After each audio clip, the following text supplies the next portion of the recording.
Attorney Haynes, good to see you here. Penguin of the Year, right there in the middle. And good to see all the Penguin Club members here. We obviously know that you guys are a big part of everything that we have here at Youngstown State. But thus far, we feel like we've had a successful spring. We are very happy with our progress on both sides of the football. There's obviously room for improvement. Right now, we're looking at Wednesday practice. We're going to go out and do some rehearsal, get some things squared away, divide the teams up, get the coaches squared away. We got some coaching matchups. Coach Montgomery will be calling the red offense. Coach Tracy will be calling the white defense. Coach Mons will be calling the white offense, and Coach Stoops will be calling the red defense there. So Coach Stoops and Coach Mons are putting little wagers on stuff. Belleria Pizza. Frank, we'd like to thank you. Obviously, Belleria's done a great job, great lunch here today, and they're a big part of our support system that we have here in this valley. But you know, looking ahead to Friday, you know, this afternoon we're going to vote on some player representatives. We'll announce those guys on Friday. And what exactly is a player representative? Well, basically, what we've got to do is we've got to identify some group leaders voted on by their peers to lead us through this summer progression. I think this will be probably the most important summer for us as far as our development at some key positions. And in the past, we voted for captains in the fall, and I will stick with that. We'll vote for captains there at the end of fall camp. But during this course of the summer, all of our coaches are not allowed to be involved with players. It's one of those NCAA rules that we have.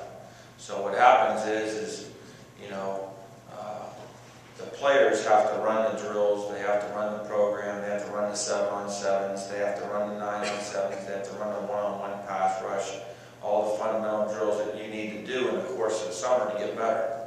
So being that our coaches are allowed to have contact, these player representatives that will be voted on this afternoon by the peers will run these drills that we need to have done. And obviously they'll be kind of the guys that we would suspect to be candidates for, you know, a captain in the fall. So this will be the first time we've done this. It's something that's been a part of our past, and I feel like we're probably at the point right now where we probably have enough guys in each group that can take some ownership and lead that group. So that'll be a crucial part of our summer progression. During the course of the summer, we need to physically develop. That'll be a key thing. We've addressed it as a staff. We talked about with Coach Cochran, and then hopefully we can get into a situation where some of these guys that we're bringing in, we can bring them in July. They can go to summer school, and we don't have to rely on so many of those guys to step in and play like we had in the past. You know, last year we played 21 freshmen.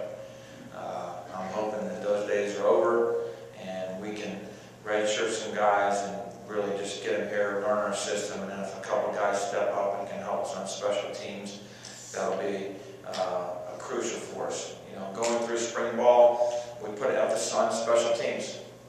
We added another fundamental period to our daily practice schedule to get better on special teams, and we worked on the fundamentals of it.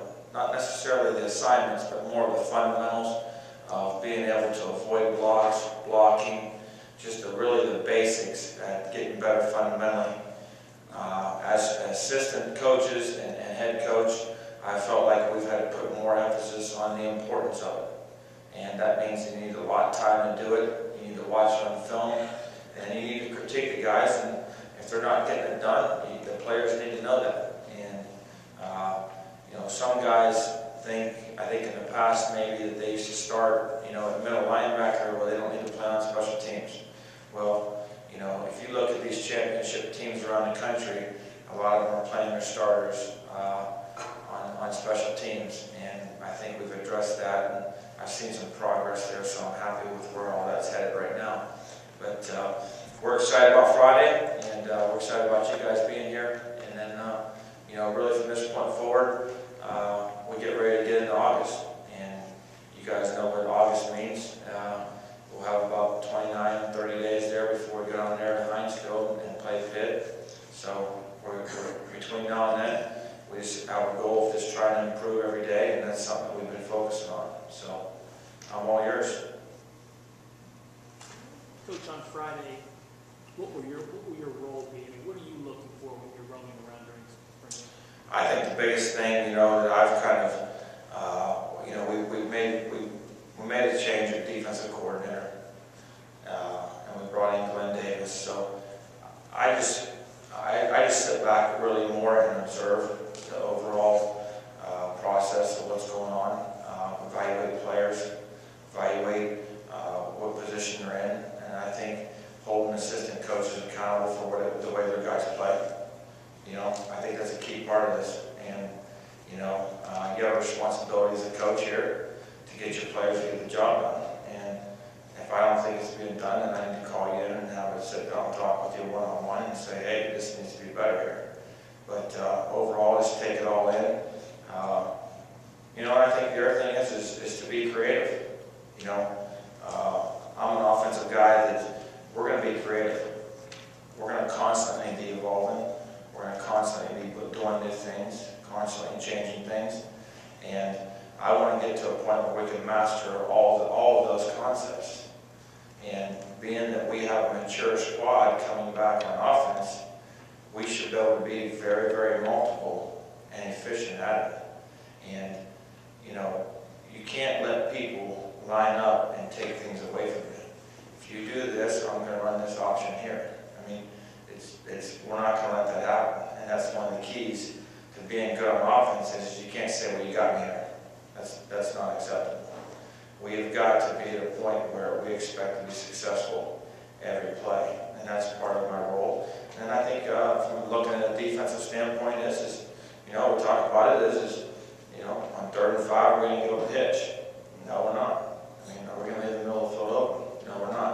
So those are the kind of things that's my job as a head coach to make sure that we're not doing those things so when it comes fall, we have a situation where we're giving up foolish things. I think as a corner, if you don't know that it was 3rd and 6 the last play, shame on you.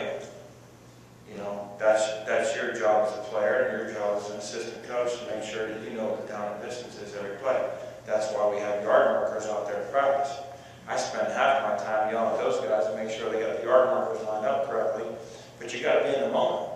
If it's a 4-minute offense, we need to be working our system just like it's a 4-minute offense situation, standing up. It's 3rd down. Let's get the right down distance. For a player not to know it's 3rd and 6 and give up a 5-yard hitch, that's ridiculous. So those are the kind of things that my role has become more of. But I've been able to venture back over more and spend more time on offense. That's where I have the most experience, obviously. Eric, what are you with 12 practices now, what are you most pleased about or not pleased with? With the development of some key players, Andrew Cinco, you would never know he wasn't our starting left tackle. So right now, going into the game, him and Radakovich are battling for a starting job. They're dead even. Radakovich has got to get his job back. Lamar Mady, him and Fred Herman are going to fight it out for that starting left guard spot. So we've been able to play 2 guys that have developed. Fred's a guy we moved over from D-line, and Andrew Cinco's a guy we signed 2 years ago. We've been getting on Cinco forever about developing your body and taking this thing serious, and eating and lifting and doing the things you need to do. We've finally seen that. Our job as coaches is to develop players. If they were already developed, they wouldn't be here. So your job as a coach is to develop football players. Strength coach, assistant coach, head coach. And that's what I've been impressed by seeing that. Torian Pace. Torian Pace is a completely different running back. He's developed. If we don't get some weight gain on some certain guys, that's my fault, that's a strength coach, that's the assistant coach's fault. Might have to teach them how to eat. I don't know what we have to do, but that's what I expect to have happen. I'm not going to sit here in August and say, well, how come this guy didn't get in his way? No, that's not going to happen. There's some key things that need to take place for us to get where we got to go. We understand the expectations here. We know what they are. We talk about it all the time, but there's some development that needs to take place. That's why they call you coach.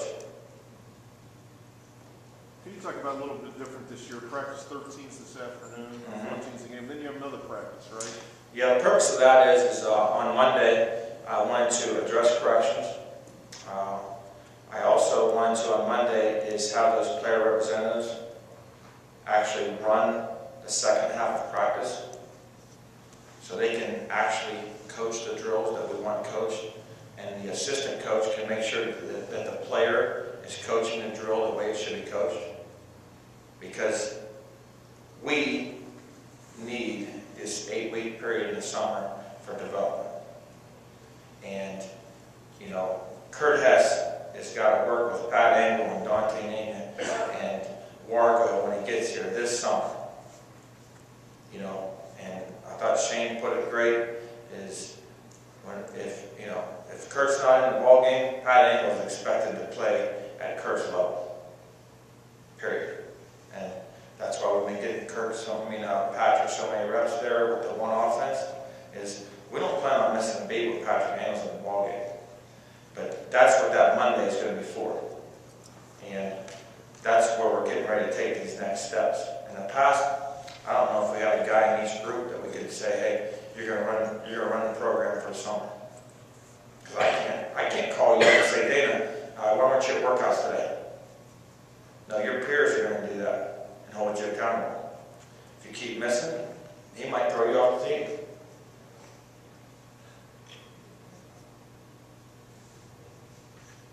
Anyone else? Coach, one quick comment about Zaborski, and obviously he's a local guy. What has he done? Same thing I asked Coach Tracy so well in his first year at Youngstown State that has shown you that he's a proven starter or capable starter. Well, he said he'll be in that first group lineup. You know, he'll be with the red team, actually with the white defense. But the thing with Zaborski is he has tremendous passion for the game of football. He's a student of the game. It's important to him, and he works hard. You know, I didn't say anything about talent. Now, he has talent, but, you know, your ability to work hard, do things right, and have some toughness to you, and being coachable, you're going to have an opportunity for success. You know, and at that position he plays, those are some of the key ingredients you need to have. It's not like you're out there at corner and we're asking you to cover a guy who runs 4-4. You know, we're asking you to cover Christian Bryant. Now, you're going to need some physical tools there. Now, he has physical tools, but it's more about your work ethic, your toughness, and your passion for the game of football, and your fight and your want to find a way to succeed. Eric, I know there's a lot that can happen between now and the fall, but do you expect to be in the playoffs next year? No question. No question. All we got to do is stay healthy. We got a tough schedule, tough road schedule. You guys can see it. I mean, the schedule, you know, they didn't do us any favors, let's put it that way. But you play what you got. And but we expect to be there. We've expected to be there every year I've been here. But we expect to be there, and I think it's legitimate, it's genuine, and our players expect to be here. And I don't know if in the past they legitimately expected it or not. You know, sometimes you got a bunch of guys that sit around and just hope, you know. A lot of guys just hope, you know, kind of, they're frauds, you know, if they're fraudulent, they get all excited and get hope, but they haven't really worked hard or done enough good things to merit it. I think we're finally in position to strike.